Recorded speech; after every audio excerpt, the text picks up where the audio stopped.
Alors dans la vidéo précédente JavaScript 72, je m'étais arrêté là, sur le petit projet là de site e-commerce pour apprendre à manipuler le JavaScript. Donc là dans cette vidéo là, je vais continuer le développement de cette page là, et donc ça va ressembler à ça à la fin. Donc là je vais rajouter des photos, je vais rajouter un petit menu, je vais rajouter donc les données à droite là du test que j'ai mis ici. Donc ça viendra d'un tableau que je vais faire en JavaScript, ça on va voir plus tard, et un petit bouton commander l'article. Donc l'idée c'est quoi? C'est quand j'appuie sur ce bouton là, ou sur celui-là, donc ça m'affichera plus tard une page commande qui n'a pas été faite, et dedans après j'aurai donc la photo de l'article, et je pourrai choisir une option, un ou deux, et la quantité d'articles. Donc après je validerai, je mettrai tout ça dans un panier. Donc là on voit que le prix est de 15 000, donc en JavaScript les prix on met pas de virgule, donc là c'est 15 000 centimes. Donc en gros là c'est 150 €. Donc ça aussi, il faudra le faire en JavaScript, mettre une virgule. Voilà, je vais continuer ma découverte du JavaScript et mon apprentissage avec ce petit travaux pratique. Pour commencer, je vais aller dans le fichier, dans le dossier SAS, dans SCSS et sur le partial Media Queries. Là, j'avais une petite erreur, je m'en suis rendu compte hier pendant le montage. C'est pour ça que lorsque j'affichais ma page web avec une largeur de 500 pixels, ça faisait un truc bizarre. Donc là, je vais refaire un test. Là, je mets ici Open Willa Server. Voilà, là, je fais examiner l'élément. Ça, je vais le mettre ancré en bas. Voilà. Et là, ce que je vais faire, c'est ici, là, j'ai le smartphone.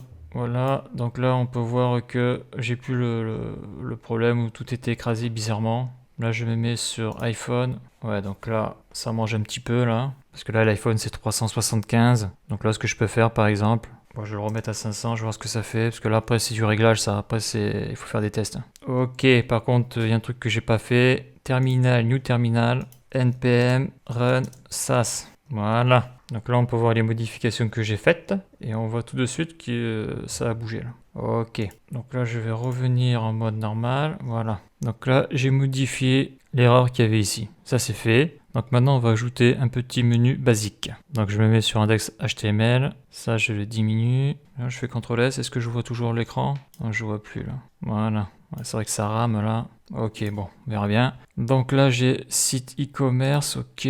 Donc là, qu'est-ce que je vais faire? Je vais faire un menu. Donc là, je vais faire un menu. Donc menu. Donc là, je vais faire une liste. Un ELI. Dedans, je vais mettre trois choses. Je vais mettre accueil, commande, panier. CTRL C. CTRL V, CTRL V. Donc là, je vais mettre accueil. Après, je vais mettre commande. Et après, je vais mettre panier. CTRL S. Donc là, on peut voir le résultat. Ça donne ça. Ok. Donc là, j'ai bien ma classe menu. Donc là, après, tout ça, ça va se faire au niveau du CSS. Donc là, je vais sélectionner mon fichier style.scss. Donc déjà, ça, là, ici, là, on le voit, là, ces petits points, je vais les virer. Donc là, je vais sur la racine, là, avec l'astérix, le roots. Mais je vais faire list style. Ça va me virer les points none. CTRL S. Donc là déjà on voit que les points, on les voit plus, ils sont partis. Donc ça c'est fait. Donc maintenant je vais toucher à la mise en forme de cette chose là. Donc là on sait que la classe menu est dans le header. Donc là ce que je peux faire avec le CSS c'est ce genre de choses. Donc je vais aller dans le header. Donc ça c'est l'élément HTML header. Ok.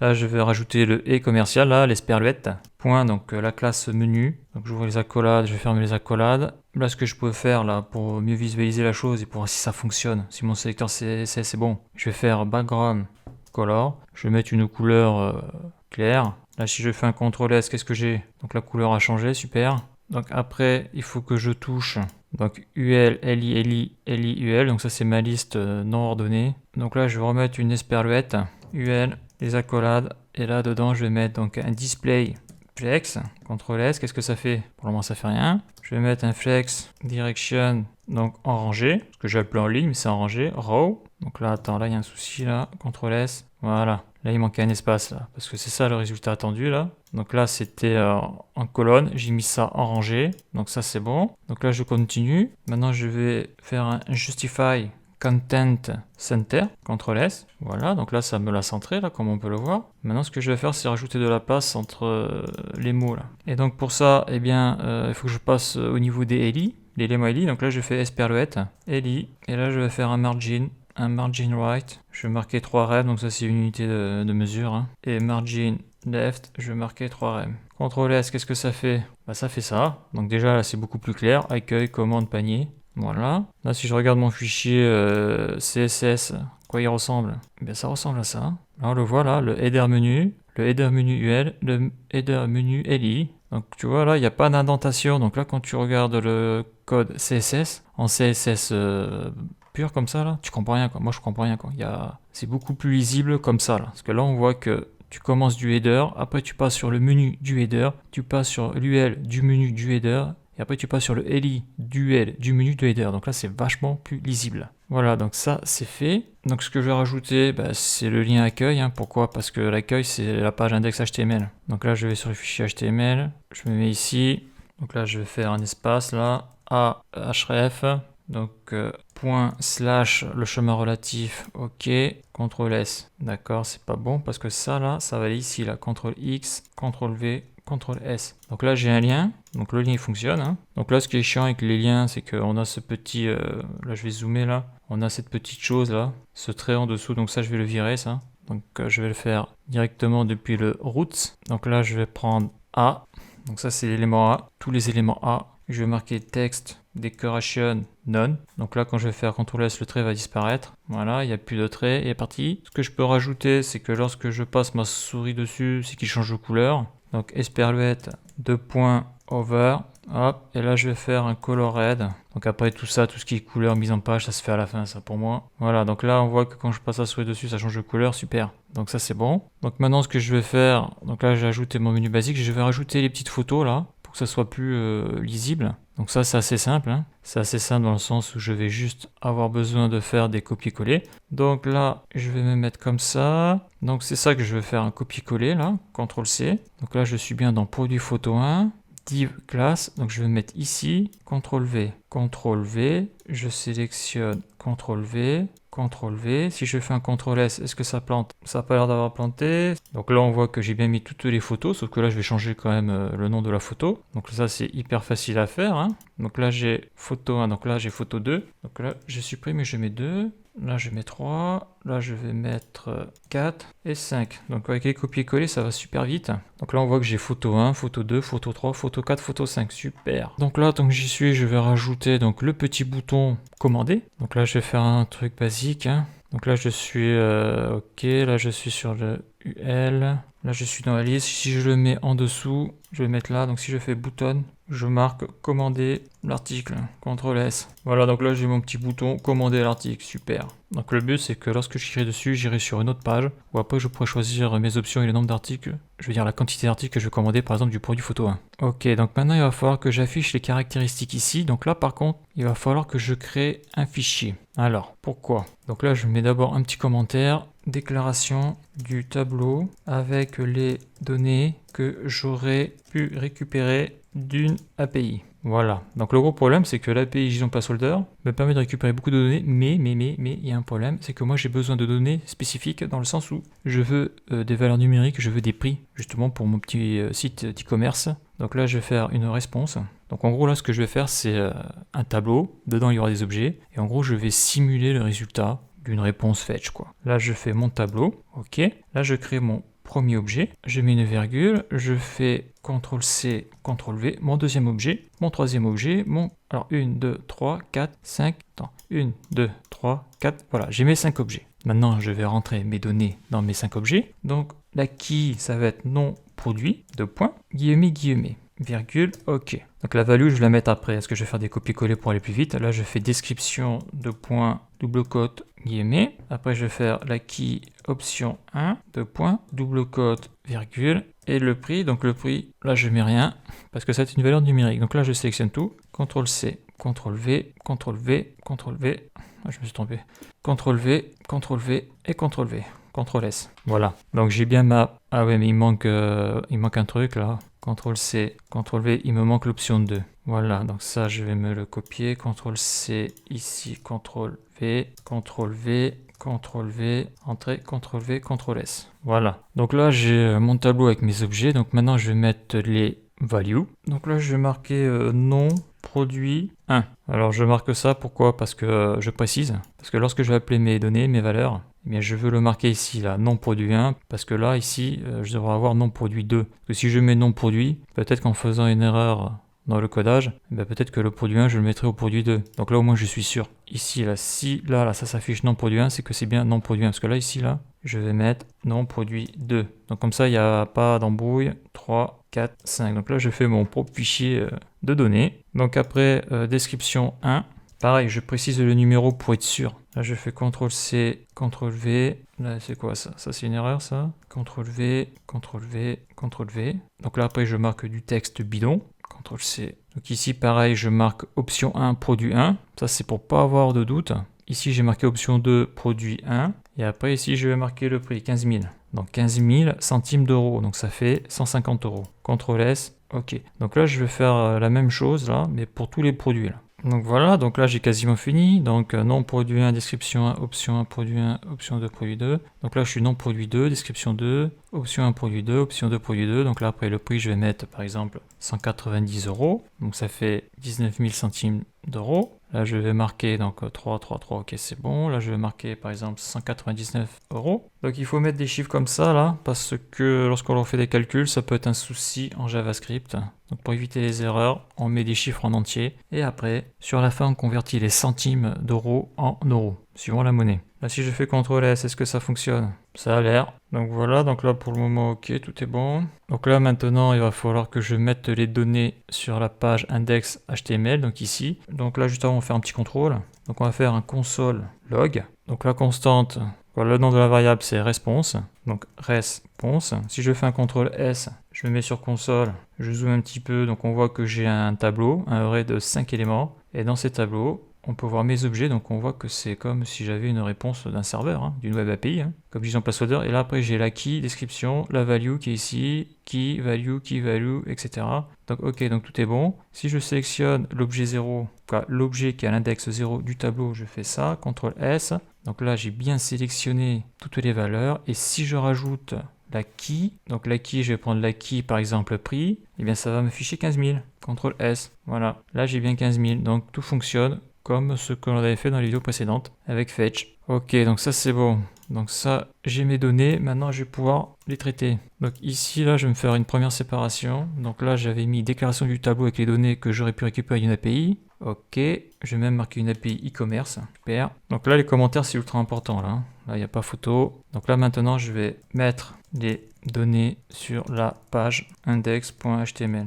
Donc ça, c'est bon. D'abord, je vais m'occuper du produit 01. Donc ça, c'est bon. Ok.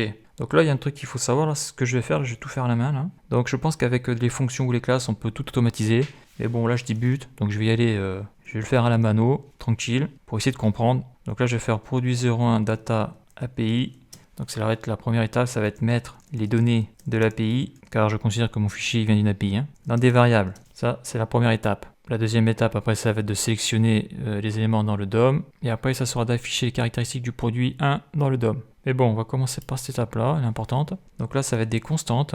Donc là, c'est pour ça que c'est très important de bien sélectionner des bonnes valeurs de clés. Donc CTRL-C, CTRL-V. Là, je vais appeler 01 parce que ça sera le produit 01. Donc là, ça va être response.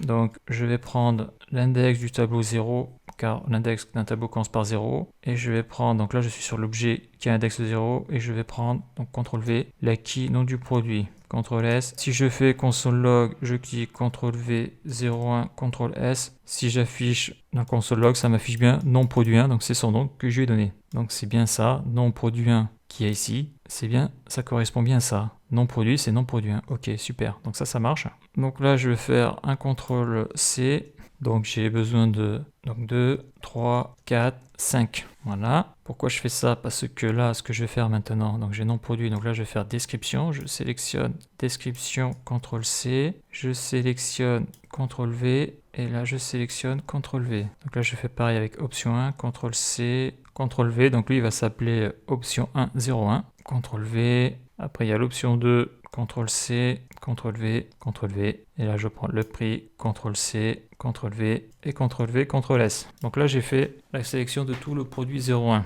Donc là, après, ce que je peux faire vite fait, là, pour être sûr, là, je fais CTRL-C, je sélectionne là, CTRL-V, CTRL-S. On voit que ça m'affiche bien la description 1. Donc ça fonctionne. Je fais la même chose ici, CTRL-C, CTRL-V, CTRL-S. Option 1, produit 1, c'est bon. Là, je vais faire la même chose avec l'option 2, CTRL-S. Donc c'est bien ça, option 2, produit 1. Et après, je vais faire la même chose avec le prix. Je sélectionne, CTRL V, CTRL S. Ok, j'ai le prix. Donc là, j'ai bien sélectionné mes valeurs. Ça marche super. Donc maintenant, il va falloir aller dans le DOM pour faire donc ce que j'ai appelé sélection pour affichage, caractéristiques, produit 1. Voilà, donc là, ça va être pareil, hein, ça va être beaucoup de copier-coller. Donc, on crée une constante. Donc moi, je commence toujours par affichage. Voilà, ça va être après CTRL-C, CTRL-V, donc non affichage. Donc affichage non produit 0,1 égale. Donc là, je fais document.querySelector. Voilà, et c'est là où ça se gâte. Donc là, j'ai mis du temps à le trouver, ça. Donc là, dans la vidéo, ça va aller vite, mais j'ai mis plus d'une demi-heure à trouver comment faire cette chose-là. Donc là, il va falloir sélectionner donc ces lignes-là. Le souci, c'est que ça, là, c'est c'est une liste non ordonnée, c'est un ELI. Là, j'ai un UL, ELI. Là, on peut le voir, là. Il va falloir que je sélectionne ça. Et là, on peut voir que j'ai qu'une classe, mais j'ai pas d'identifiant. Donc souvent, quand il y a des listes, on met pas d'identifiant. Pourquoi? Parce que là, c'est le premier enfant, deuxième enfant, troisième enfant, quatrième enfant, cinquième enfant de l'élément UL. Donc, le query selector que je vais utiliser, là, ça va être le nom de la classe. Donc, j'ai mis la classe produit 1. On le voit ici, là, la classe produit 1. Après, je vais rajouter donc l'élément UL. Donc, je sélectionne l'élément UL. Après, je vais sélectionner l'élément LI. Après, je sélectionne l'élément LI. Et comme je l'ai dit, des LI, il y en a plusieurs, là. Donc là, en CSS, tu as cet élément-là qui s'appelle donc nth-child. On ouvre les parenthèses, on ferme la parenthèse et dedans on met le numéro de l'enfant 1. Si je fais CTRL S, qu'est-ce qui se passe? Donc il se passe rien, il va falloir le mettre dans le console log. Là je fais CTRL C, CTRL V de ma variable, je fais CTRL S et là on voit que, très important, lorsque je mets mon curseur de souris sur le LI, on voit qu'ici c'est surligné. Donc ça veut dire que là j'ai sélectionné non produit. Ok? Donc il va falloir que je fasse la même chose avec tous les autres éléments. Donc là je ne vais pas m'embêter, je vais faire CTRL C, CTRL V, CTRL V, CTRL V, CTRL V. Ok, donc maintenant je vais faire description, CTRL C, CTRL V. Et là par contre l'enfant ça va être le numéro 2. Pourquoi ça va être le numéro 2? Parce que enfant numéro 1 c'est non produit, enfant numéro 2 c'est description. Donc là c'est 3, 4 et 5 non produit. Donc après je vais contrôler ça. Là il faut contrôler à chaque étape pour éviter les problèmes. Donc ça va être l'enfant 3, option 2, CTRL C, CTRL V, ça va être l'enfant 4, CTRL C du prix, CTRL V, et ça va être l'enfant numéro 5. Si je fais un CTRL S, il n'y a pas d'erreur. Donc là, ce que je vais faire, là, je sélectionne description 01, là je vais contrôler mon console log, CTRL V, donc là actuellement je suis sur description, donc là actuellement je suis sur non produit, on le voit là c'est affiché là je fais CTRL S, je devrais basculer sur description quand je vais mettre mon curseur de souris sur le LI, voilà donc ça c'est bon, on le voit là c'est affiché ici là. Description, ok, maintenant je vais faire option, CTRL C, CTRL V, CTRL S, la option c'est bon. Là, je vais mettre l'option 2, CTRL S. Là, je mets mon curseur de souris, ça c'est bien sélectionné. Et après, je vais mettre le prix, CTRL C, CTRL V, CTRL S. Et là, on voit que, ok, super, là, le prix. Donc, tout est bien sélectionné. D'accord. Donc, une fois que ça c'est fait, il va falloir afficher ces valeurs. Donc, j'ai mes valeurs. J'ai sélectionné les éléments du DOM. Maintenant, il va falloir que j'affiche ces valeurs dans les éléments du DOM que j'ai sélectionnés. Donc, c'est DOM, affichage, caractéristiques, produit 1. Donc là, c'est toujours le même système. Donc je vais faire affichage. Donc oui, attends, je vais d'abord faire un copier-coller, ça sera plus simple. Affichage non produit 01, CTRL C, CTRL V. Donc après, je vais utiliser la méthode inner HTML égale. Là, je fais CTRL C, CTRL V, hop, CTRL S. Voilà, donc là par contre je vais le contrôler de suite ça. Ça mon console log je le vire, il me sert plus à rien vu que j'ai bien contrôlé le truc. Là je mets un console log et là je vais mettre, bah non ça sert à rien que je mette un console log. Je le laisse ici, il va me servir. Je vais regarder directement sur la page HTML. Donc là on voit qu'il y a un souci là. On voit que non produit 1 c'est bien affiché là où je lui ai dit, mais par contre il m'a écrasé le texte qu'il y avait avant. Donc là si je vais sur HTML, il m'a écrasé le texte non produit. Donc là ouais, donc là ce que je vais rajouter là c'est une span. D'accord, je vais la rajouter partout d'ailleurs, CTRL C, CTRL V, CTRL V, CTRL V, CTRL V. Donc là la span j'ai mis pas d'ID, pourquoi? Parce que je sais que la span là, elle est sur l'enfant 1, cette span là, elle est sur l'enfant 2, etc. Donc là ce que je vais faire par contre, ça va être ici là, de rajouter la span. Voilà, l'élément span, si je fais CTRL S, ça fait quoi? Donc là, ça devrait changer ici. Donc là, je fais CTRL S. Voilà, donc non produit est apparu. Non produit 1, ok, super. Donc ça marche. Donc ça, pour trouver ça, il m'a fallu du temps. Même si dans la vidéo, on s'en rend pas bien compte, mais ça s'est pas fait en 5 minutes. Donc là, ce que je vais faire, là, le span CTRL C, je vais rajouter partout. Hein. CTRL V, CTRL V, CTRL V et CTRL V, CTRL S. Donc ça c'est bon. Donc là je vais tout prendre comme ça, je vais faire un CTRL-C, CTRL-V, CTRL-V, CTRL-V. D'ailleurs il faut pas d'espace là. Donc ouais, donc on voit que c'est beaucoup de copier-coller. Hein. Donc là j'avais mis nom produit 01. Donc là après je vais sélectionner description 01, CTRL-V. Là je sélectionne CTRL-V. Après la description c'est option 101, CTRL-C. Là je fais CTRL-V, je sélectionne CTRL-V. Là, je sélectionne option 201, CTRL-C, CTRL-V. Donc là, il y a une faute là. Voilà, CTRL-V. Et après, il me reste le prix, CTRL-C. Donc c'est pour ça que les noms, les sélections des noms, c'est très important parce qu'après, ça permet de faire ce genre de choses. Voilà, CTRL-V, CTRL-S. Voilà, donc on a vu que tout est apparu d'un coup là. Donc voilà le résultat de la page. Donc là, pourquoi il n'y a pas d'espace là? Ouais, d'accord, parce que j'ai collé la span. D'accord, là je vais mettre un peu d'espace, là, ça sera plus esthétique. CTRL-S, voilà, c'est plus esthétique. Donc là, j'ai affiché les données à côté des caractéristiques, ici, là. Donc maintenant, je vais faire la même chose pour le produit numéro 2, que j'ai au moins 2 produits d'effectuer, quoi, de fait. Donc c'est là où on voit qu'il y a sûrement une meilleure méthode pour faire ce que je fais là. Pour tout automatiser, parce que bon, c'est beaucoup de copier-coller, mais il faut faire le copier-coller quoi. Donc c'est vrai que c'est un peu relou. Donc là, ce que je vais faire, là, je vais faire ici, là, donc produit, je mets une délimitation pour que ce soit très visuel. Produit 02, voilà. Après ça va être, comme là, là. Là, je fais ça là, je vais le faire étape par étape, hein. CTRL-C, CTRL-V, et là je vais changer juste le chiffre. Donc là je sélectionne juste avant le 1, la touche Alt, et après je vais faire, donc ça il faut que je fasse ça d'abord. Voilà, je sélectionne, je fais sup et j'affiche 2. Maintenant, je vais faire la même chose avec l'index. Sauf que l'index, ça va être 1. Je vais aller passer à l'index 1, je supprime, je fais un CTRL-S, voilà. Donc là, c'est fini. Maintenant, je vais faire la même chose avec ça. Donc la sélection pour affichage caractéristique produit 1, CTRL-C, CTRL-V. Donc là, c'est pareil. Donc là, il faut que je passe le chiffre 1 à 2. Donc j'appuie sur Alt, je sélectionne juste avant le chiffre 1. Donc ça, je change, je vais le changer, je supprime et j'appuie sur 2. Voilà, CTRL-S, c'est fini. Donc après, qu'est-ce qu'il me reste à faire? Il me reste après à afficher dans le DOM. Donc là, je sélectionne tout, CTRL-C, CTRL-V. Donc là, pareil, je mets juste devant Alt. Donc ça change.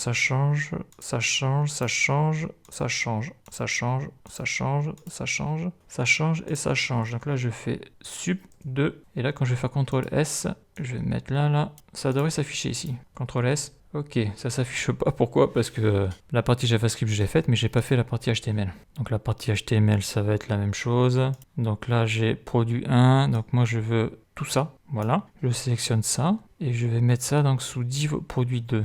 Que je me plante pas. Je vais mettre ça ici. Div produit 2. CTRL-V, CTRL-S. Donc là, je fais CTRL-S. Donc là, tout s'est affiché. Mais là, on voit qu'il y a un souci.